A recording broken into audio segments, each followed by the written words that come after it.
Монгол улсад жижиг дунд үйлдвэрлэлийг хөгжүүлэх, төрийн бодлогыг боловсруулж, хууль эрх зүйн орчин бүрдүүлсэн нь.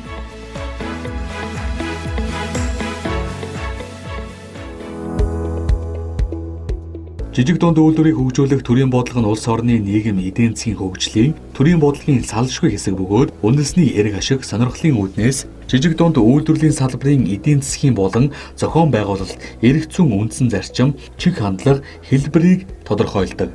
Судлаач доктор Даваа Баяр жижиг дунд үйлдвэрлэлийн хөгжлийг 3 үе шатанд авч үзжээ. Жижиг дунд үйлдвэрлэлийн салбарт анхны доктор төрүүлсэн уг судалгааг номын хэсэгтээ дэлгэрэнгүй орууллаа. Олон яам дамжиж тарамдаж ирсэн жижиг дунд үйлдвэрлэлийн бодлого хэрхэн хэрэгжсэнийг тэмдэглэн үлдээх нь салбарын алдаа оноог дэнсэлж цаашид зөв хөгжүүлэхэд ихээхэн ач холбогдолтой. Жижиг дунд үйлдвэрлэлийг хөгжүүлэх санг худалдааны яамны дэргэд байгуулав. Бэлтгэл үе шат 1992-оос 2004 он. 1990 оны ардчилсан хувьсгалын дараа Монгол улсын эдийн засаг, нийгмийн салбарт гарсан томоохон өөрчлөлтүүдийн нэг нь жижиг дунд үйлдвэрийн салбар шинээр бий болж, хуваарай хөдөлмөр эрхлэгчдийн тоо нэмэгдэн, энэ чиглэлийн хөдөлмөр эрхлэгчдийг төрөөс бодлогоор дэмжих анхны алхам хийгдэж эхэлжээ. Тухайлбал Монгол улсын эдийн засаг, нийгмийн хөгжлийн 1994 оны үндсэн чиглэлд хуваарай эрхлэх аж ахуй иргэдийн хоршоо бүрэн бус хариуцлагатай компаниудаас ажлын байр бий болгоход зориулсан хөрөнгийг татвараас чөлөөлөх, ажлын шинэ байр бий болгоход зориулан хандивлагчдаас олгох зориулттай зээлийг жижиг дунд үйлдвэр эрхлэх чиглэлээр хөнгөлөлтөө зээлээр иргэдэд ашиглуулах зорилтыг дэвшүүлж, Монгол улс Америк нэгдсэн улсын засгийн газрын хооронд 1992-оос 1993 онд байгуулсан Америк нэгдсэн улсаас Монгол улсад хөдөө аж ахуйн бүтээгдэхүүний тусламж үзүүлэх тухай хэлэлцээрийн дагуу тусламжийн шаардлагаас зүтгэхийн тусны борлуулалтын орлогоос жижиг дунд үйлдвэрийг санхүүгийн хувьд төрөөс бодлогоор дэмжлэх зорилгоор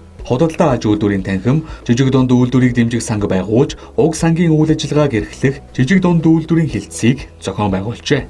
Жижиг дунд үйлдвэрийн тухай хууль батлагдав. 2 дугаар үе шат 2004-өөс 2012. Жижиг дунд үйлдвэрийг дэмжих төрийн бодлогын үндэс суурийг бий болгох шат байв. Энэ үед жижиг дунд үйлдвэрийг төрөөс дэмжих бодлогын хууль эрх зүйн үндсэн баримт бичгүүдийг боловсруулж, батлуулан хэрэгжүүлэх ажлыг эрчимжүүлжээ. Монгол Улсын их хурлын 2004 оны 24-р тогтоолоор баталсан Монгол Улсын засгийн газрын 2004-өөс 2008 оны үйл ажиллагааны хөтөлбөрт үйлдвэрлэл, хөдөө аж ахуйн үйлчилгээний салбарыг дэмжиж, экспортыг нэмэгдүүлэх хүрээнд жижиг дунд үйлдвэрийг дэмжихэд чиглэсэн үйлдвэрлэлийн технологийн парк байгуулна. Жижиг дунд үйлдвэрийн фермийн аж ахуйг дэмжих зорилгоор жижиг зээлийн үйлчилгээний хүрээг өргөтгөж, үйлдвэрлэлийн тоног төхөөрөмж, хөдөө аж ахуй техник, төхөөрөмжийг урт хугацаатай бага хүүтэй зээл, түрээс лизингээр олгох болон төлбөрт үйлчилгээний хэлбэрийг дэмжинэ гэж заасны дагуу жижиг дунд үйлдвэрийн зохион байгуулалт эрх зүйн орчныг бүрдүүлж, хөгжүүлэх ажлыг 2004 оноос төрийн захиргааны холбогдох төв байгууллага эрчимтэй хэрэгжүүлж эхэлсэн гэж үзэх боломжтой юм. Үүнтэй холбогдуулан 2004-өөс 2007 онуудад жижиг дунд үйлдвэрийн тухай хуулийн төслийг боловсруулж, улсын хуралд өргөн мэдүүлснээр уг хуулийг 2007 оны 7 дугаар сарын 27-нд баталж, жижиг дунд үйлдвэрийн тухай хуулийг хэрэгжүүлэх зарим арга хэмжээний тухай улсын хурлын 52 дугаар тогтоолыг гаргасан нь салбарыг эрх зүйн зохицуулалттай болгох томоохон алхам байв. Энэхүү тогтоолоор жижиг дунд үйлдвэрийн асуудалд эрхэлсэн засгийн газрын айг хандлага байгуулах, үйлдвэр худалдааны яам болон төрийн захиргааны холбогдох бусад төв байгууллагын бүтцэд энэ чиглэлээр ажиллаж байгаа хэлтээс алба сан төслүүдийг айг хандлагын бүтцэд шилжүүлэх, улмаар холбогдох хууль тогтоомжинд нэмэлт өөрчлөлт оруулах тухай хуулийн төслийг боловсруулж өргөн мэдүүлэхийг засгийн газарт даалгасан байдаг. Экспортыг дэмжих, импортыг орлох, үйлдвэрлэлийн төслийг эхлүүлв. 3 дугаар үе шат 2012-оос 2016. Жижиг дунд үйлдвэрийг хөгжүүлэх, төрийн бодлогыг боловсронгүй болгох, төгөлдржүүлэх үе шат байлаа. Энэ үе шатанд жижиг дунд үйлдвэрийн хууль эрх зүйн орчныг боловсронгүй болгох, бодлогын хүрээнд жижиг дунд үйлдвэрийн ангиллыг тодорхой болгох чиглэлээр холбогдох хууль тогтоомжинд нэмэлт өөрчлөлт оруулах ажлыг хийв.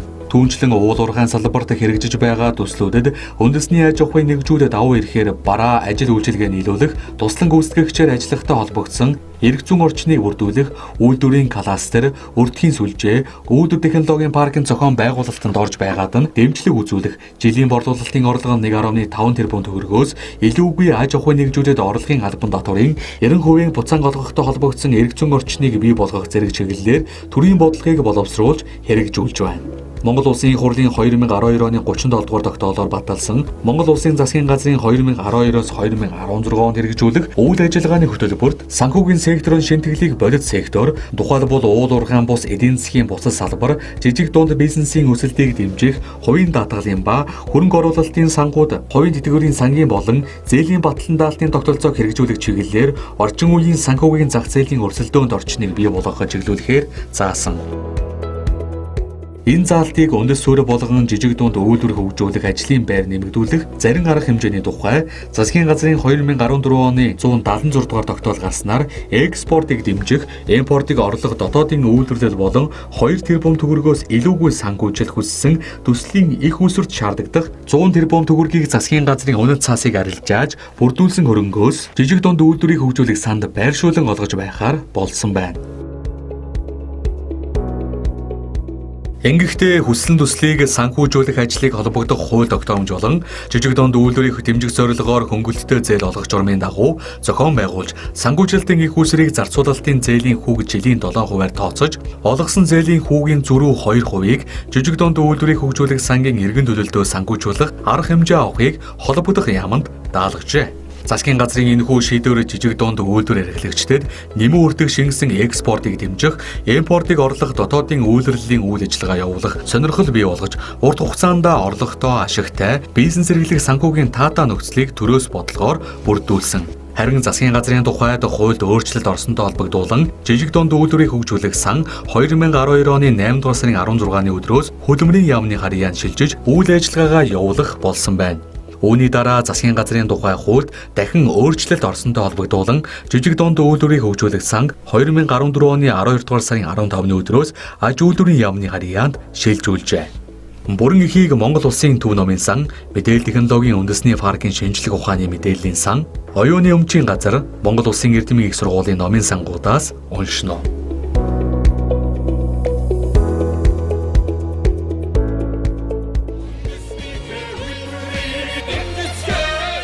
Баялаг үгтэйчдийг дэмжих холбооноос санаачлан гаргасан Бүгдэр жилүү номыг танд хүргэж байна.